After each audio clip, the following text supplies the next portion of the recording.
Hi everyone. So today I'm thinking I'm going to make a jelly plate.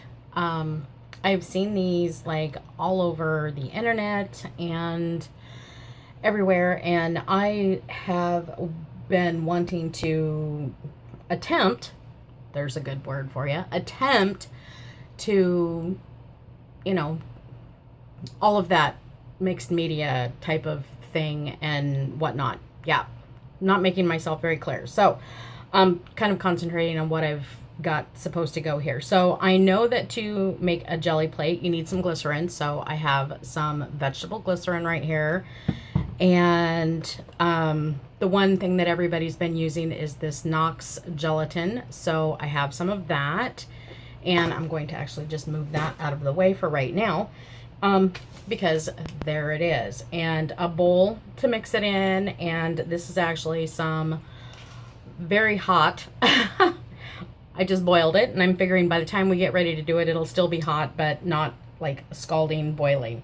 Something to stir with, and all of that lovely, and my snazzy crafty towel, and then something to mold your jelly plate in. So what I got was one of these, found this at Michael's, and it is an 8x10 Studio Decor Basics mold frame. And the funny thing is, it literally is just this very, very sharp cornered square tray. So that's minus all the guts out of that. And then need something to cover it up with, like when you're done. So there's that. Because I didn't have a piece of plexiglass, but that's pretty sturdy. That's one of those funky little frames that, you can bend these edges up and stand it and whatnot. I don't know. That's probably about as clear as mud, guys. But yeah, so I needed something for that. But so I looked all over the place, and the one thing that I did see was something about, I believe it was the Frugal Crafter, Lindsay, and she said she used 7 packets of,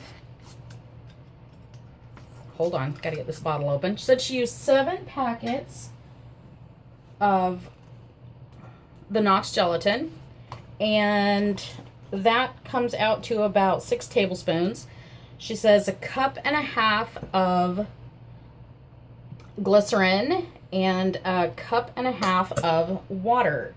And the glycerin going into the mix actually makes everything plasticize. And the key to a jelly plate that does not spoil is the plasticizer. So we're going to give this a try. So here we go. We've got, hold on, a cup and a half of glycerin. So that went in. And there's that. Let's get this over here where you guys can see. So there is a cup and a half of glycerin right there. This is my hot water. That, we're going to move that out of the way. And we are going to put these in.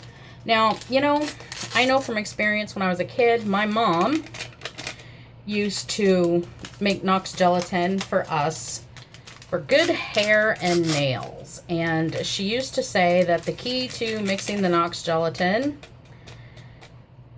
because she always mixed it with apple juice, the key to the Knox gelatin was no bubbles and your binder, I guess, if you want to call it that. She says when you're dissolving, you want to make sure that you at least have warm water or something to that effect. I don't know. It's been a while. So we're going to give this a go. We're going to see how this works. And hopefully, we'll see if this does it. I don't know. I'm not making any sense. I'm making about as much sense as, yeah. Making about as much sense as, I don't know. Don't mind me, guys. I've got like things going here and there and that kind of thing. Now I know that this is a little bit thick because of the glycerin, and the key to it, we may have to put it in the microwave, but the key to the whole thing is you can see that it's kind of cloudy right now because that's the glycerin, but you want to make sure that you get all of your gelatin dissolved. You know, anybody who's ever made Jell-O knows that that's the key to good Jell-O. Dissolve the gelatin. Okay, I'm thinking that looks pretty good.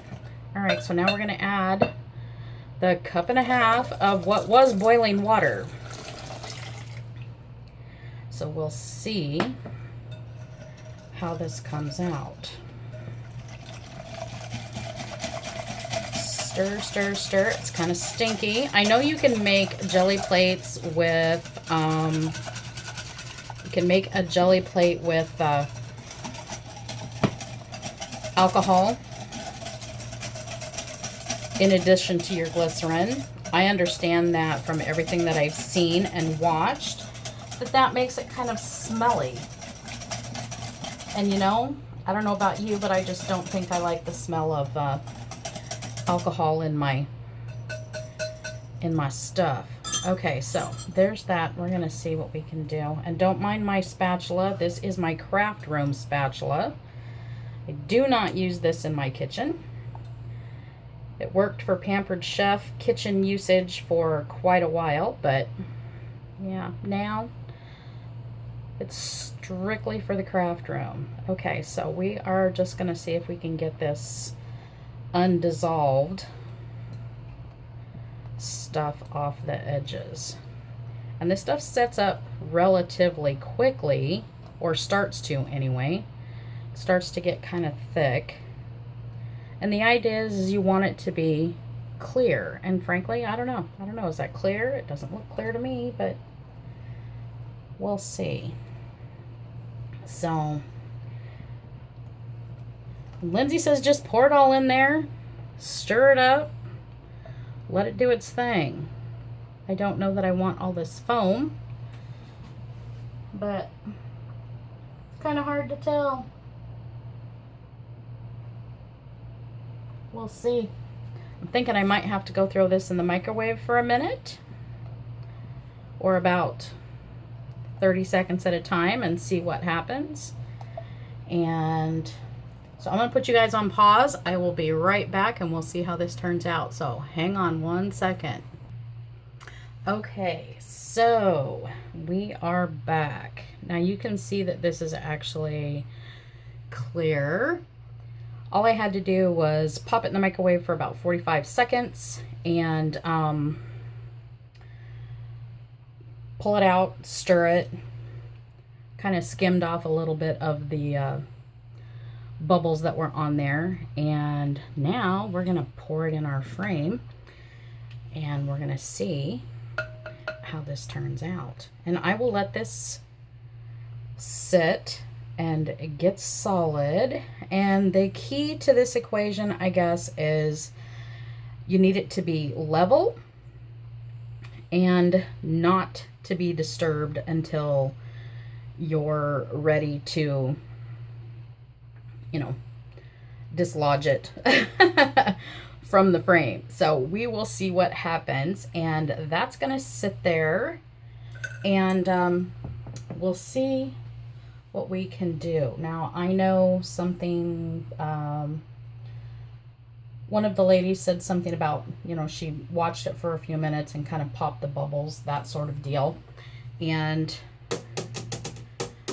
I don't know that that's that big of a thing. That's actually probably about 1/2 inch thick, maybe a little bit more. Let's have a look. All together, yeah, probably closer to like 5/8 of an inch thick. And I am going to let that sit and we'll see how that turns out. And when I'm ready to check it, and apparently this needs to just sit for about 8 hours or so, or overnight. and we'll see how that turns out. So I'm going to go clean up my mess, and when we come back to this, we'll see how it looks, and we will get it opened. And actually, I'm surprised this frame's actually pretty good. It's like holding up to like the heat of it. It's not like overly hot or anything, but there's that. And you know, everybody's videos that I've seen and that sort of thing, they all said the same thing. I mean, some said put it in the refrigerator, some said don't. Yeah, so it's anybody's guess. I guess this one we are not going to put in the fridge. We're just going to let it sit here, and not to cover it. You don't want any condensation or anything like that, to just let it cool naturally and just do its thing. And so that's what we're going to do, and we'll see what happens. So I guess on that note, we'll see you tomorrow. Bye now.